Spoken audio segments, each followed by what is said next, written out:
For this episode, I've decided to go through a book by Jaspers and discuss its topics. The book is called Reason and Anti-Reason in Our Time.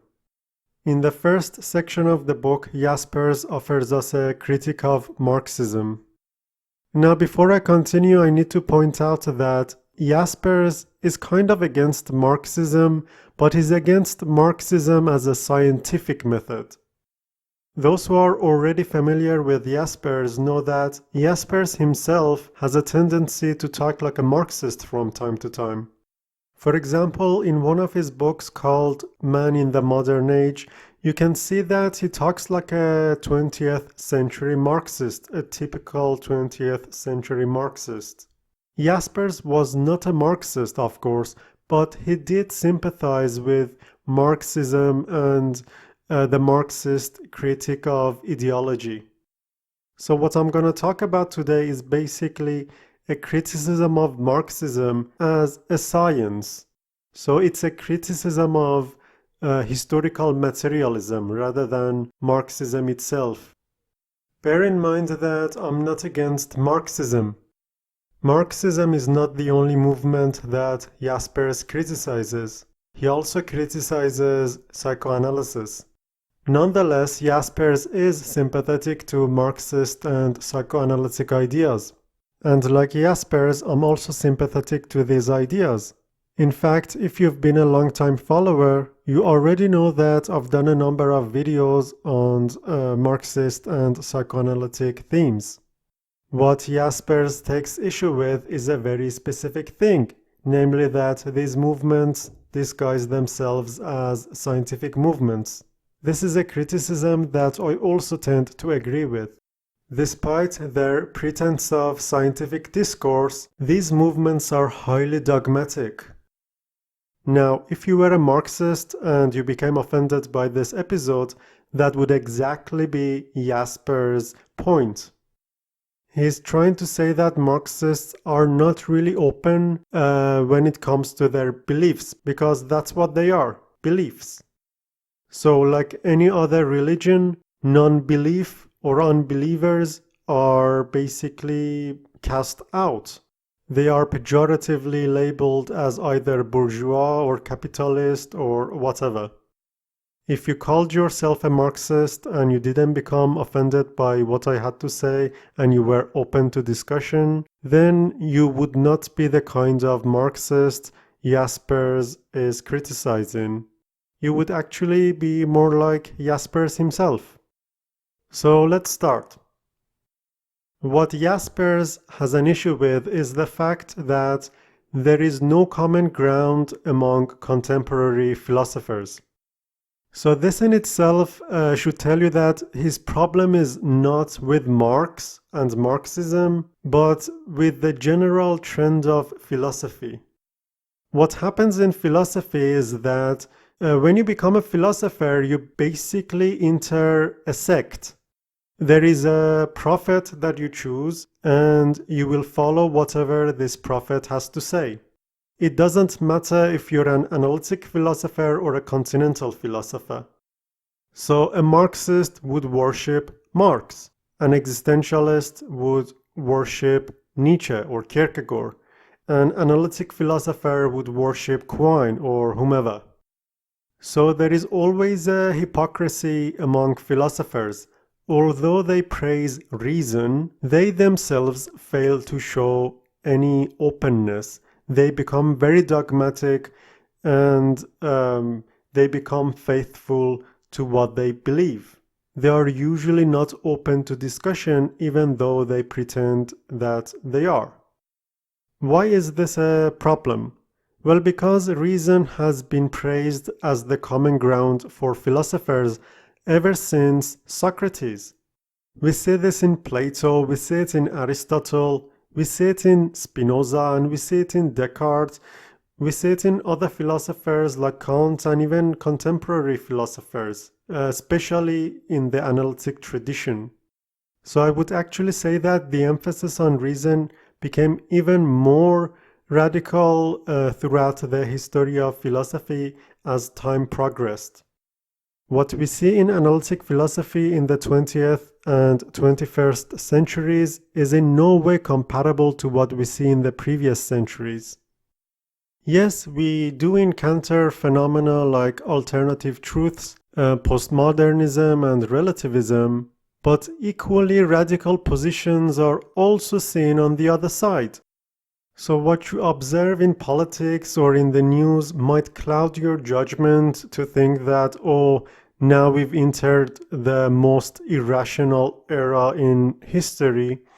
But in reality, the other side has become also very radical in its position.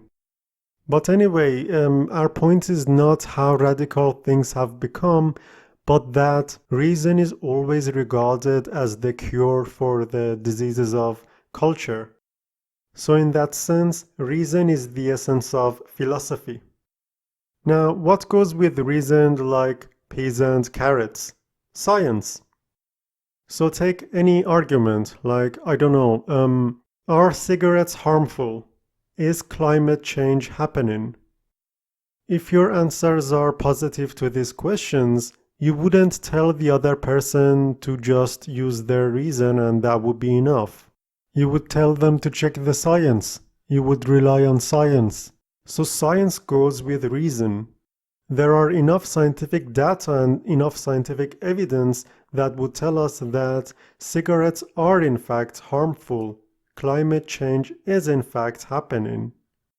What happens over and over again in the history of philosophy is that a certain philosopher, a certain individual would talk about what they had to say as if it were scientific. They would brand their philosophy as science. This, of course, does not mean that such philosophers want to deceive their audience consciously and intentionally. That's what Jaspers takes issue with. So here is where we come to Marx. Marx sees history as a single whole. It's one big organism. He talks about history as you would talk about the human body in, say, biology. So in biology, every part of the body, every single cell is contributing to the process of your being alive.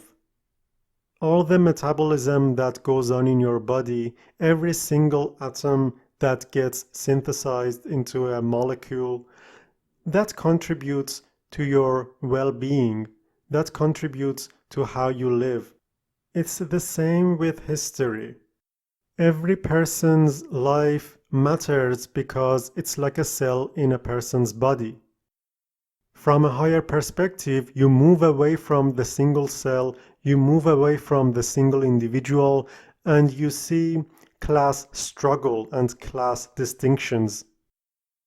So you can imagine that history for us humans started as something very nice.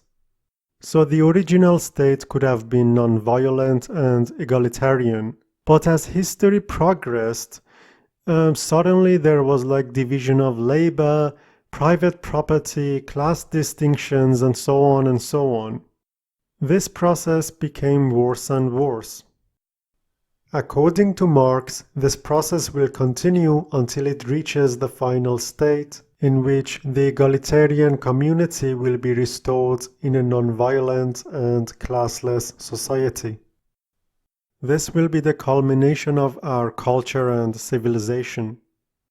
The method by which this process is carried out is dialectic.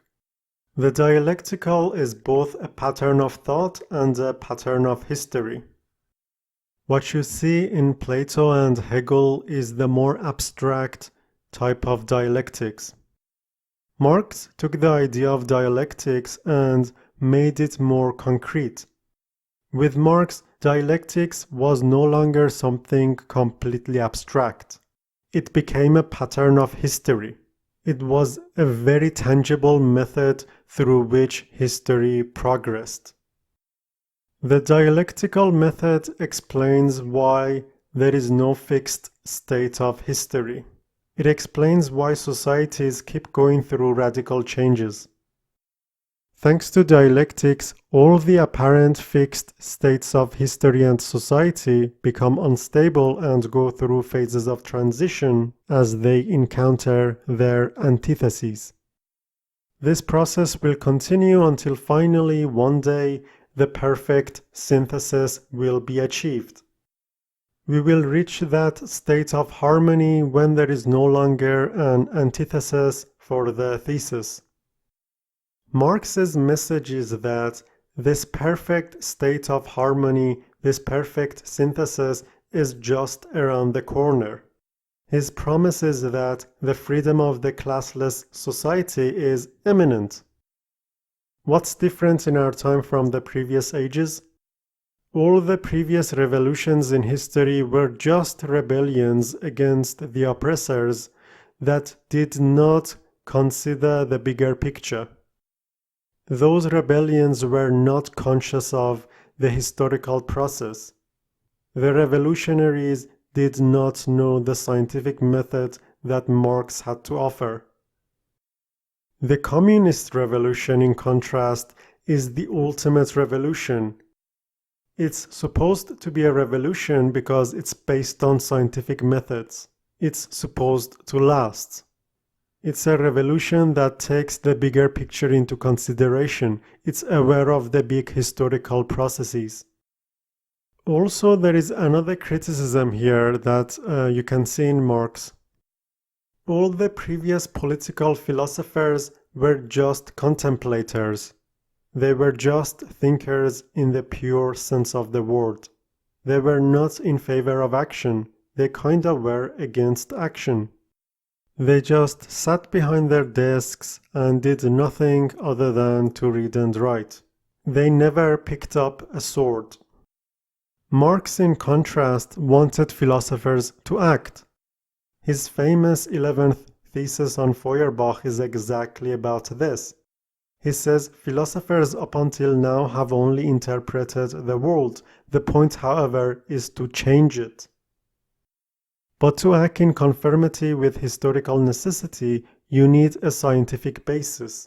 And as Marxists saw it, they thought Marx had provided this method. Marx's influence in history is threefold. It's scientific, philosophical, and political. It's scientific because he was a theoretical economist. This is not what Jaspers takes issue with. He even writes that to read his writings for the first time is an illumination even today. Marx was also a historian. He knew history pretty well. But the issue is that he was kind of biased. This is where his philosophy and politics come into the picture. Marx was a philosopher and his writings are philosophical because even in his scientific work, you can sense that he is seeing the bigger picture. He is never interested in tiny details for their own sake. His mission is to explain the whole process of history. The issue is that this total insight is just part of a philosophical faith and nothing more. Marx thinks that all previous philosophy has been just ideological, so he wants to offer something new. He thinks that his new philosophy should be scientific, so he even comes up with a new name for it. He calls it materialism. But this materialism in Marx is in no way like the materialism that you encounter in physics or chemistry.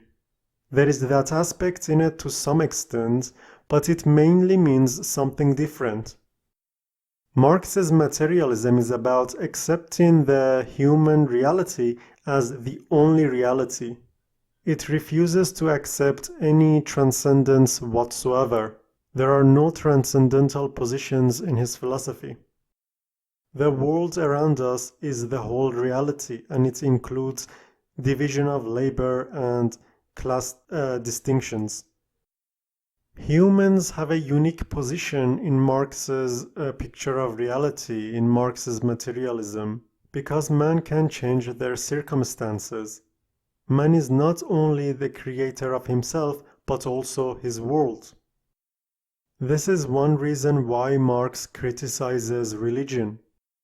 Religion does not see man as the ultimate being. Religion is something transcendental. Marx wants humans to take control. But notice what Marx is doing here. Marx is replacing one religion with another. Marx's philosophy is also a kind of monism. Sure, it does not believe in God, but it does believe in materialism. It believes that there is only one true ultimate reality. It shoves away God from its transcendental position, but replaces him with humans. Not only that, it replaces it also with history. Nevertheless, Marxists do not acknowledge that what they believe in is a religion. They think it's a science.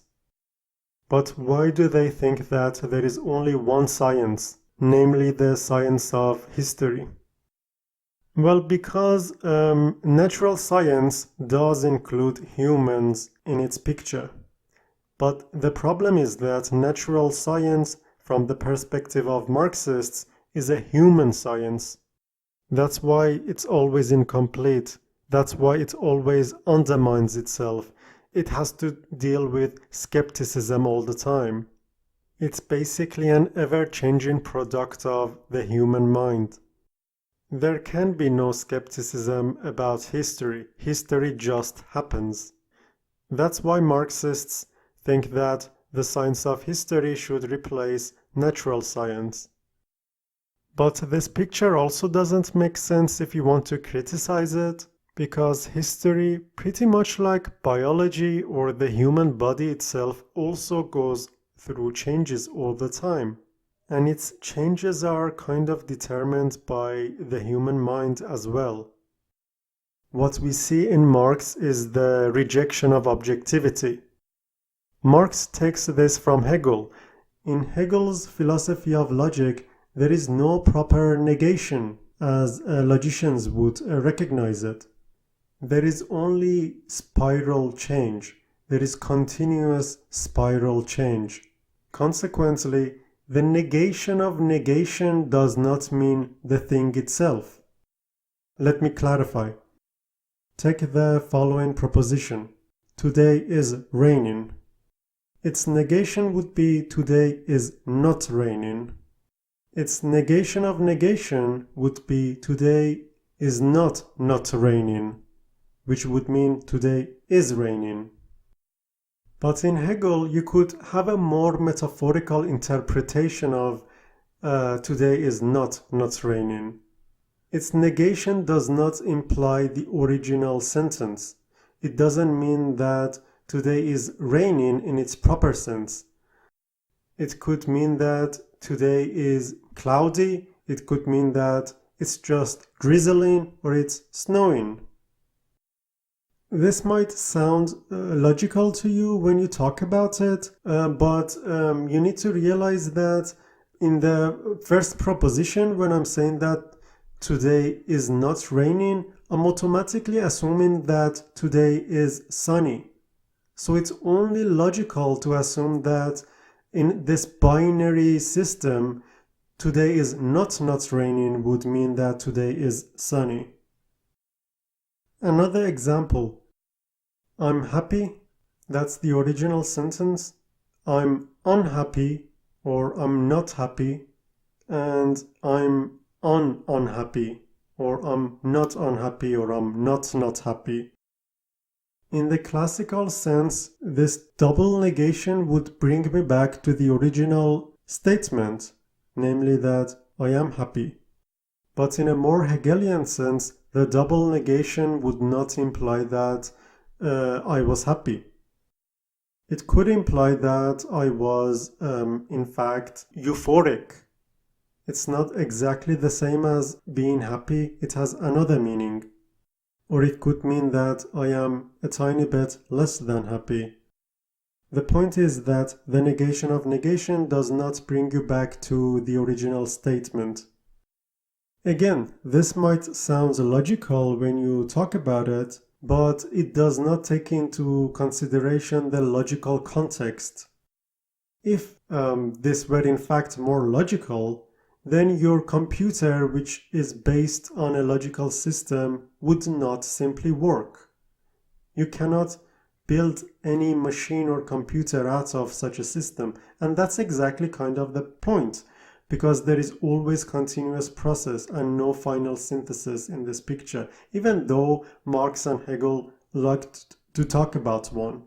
Everything is one big, never-ending spiral. This is a very dangerous method because it denies objectivity. It rejects the classical method of reasoning.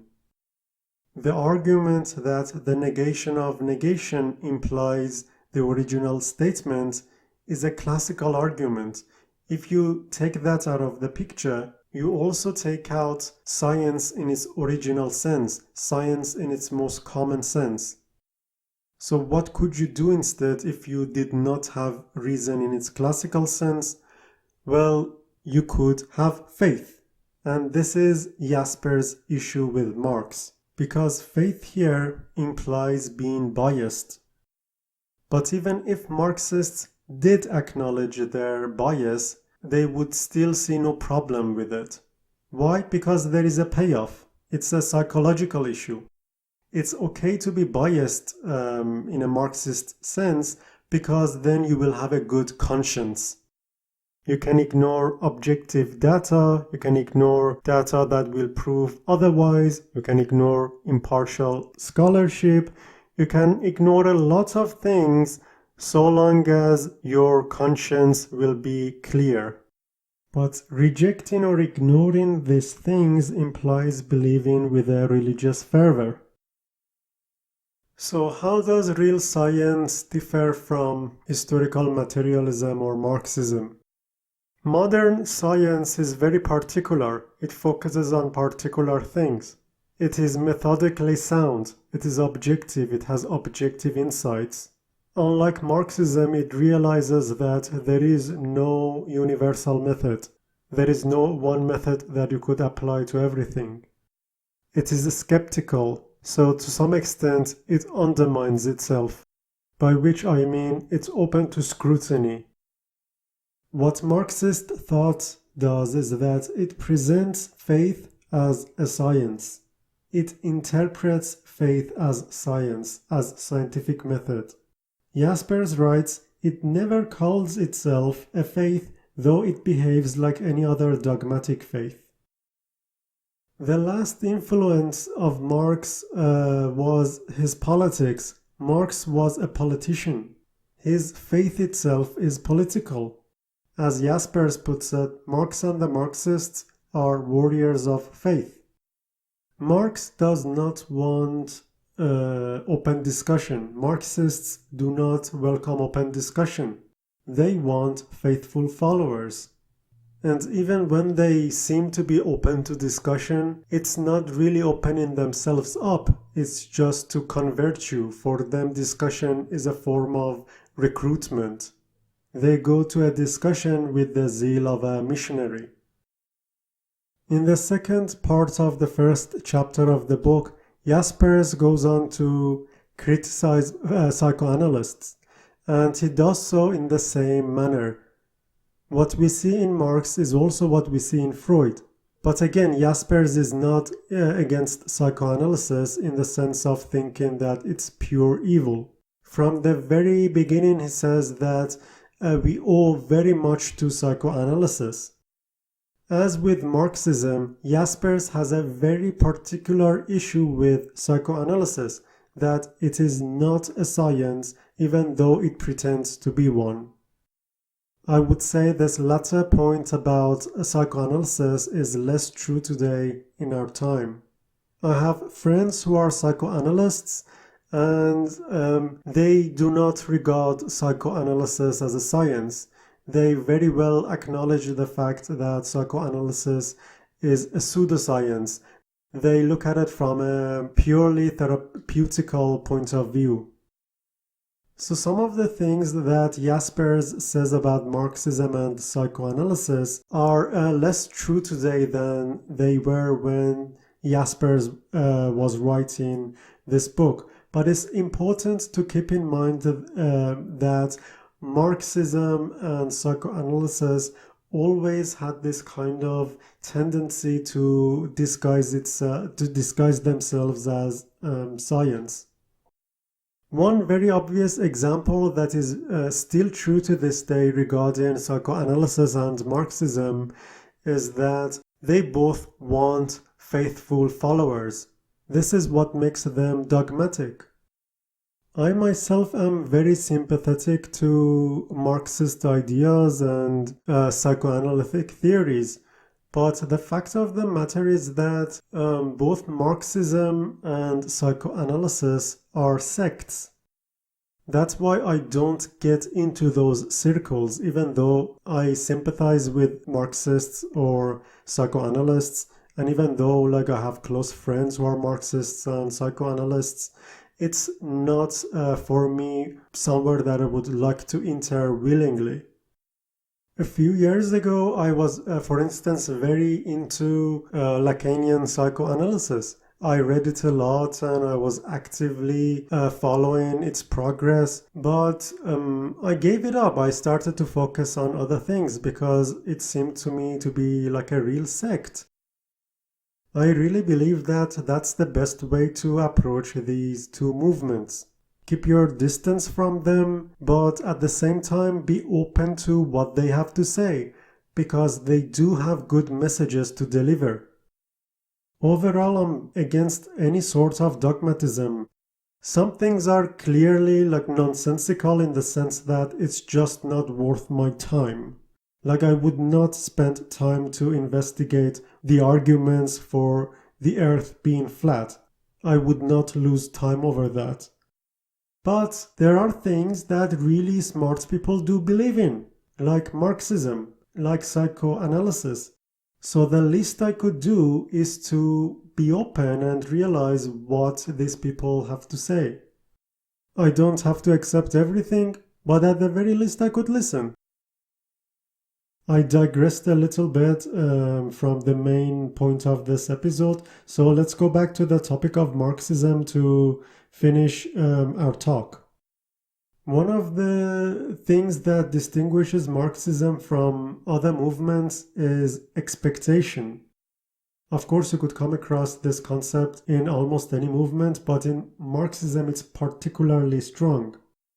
What I mean by expectation is that, for instance, if I convince myself that if I combat ideology, if I destroy the capitalist world, if I do basically everything that is labeled bourgeois, I expect that there will be a utopian, classless society.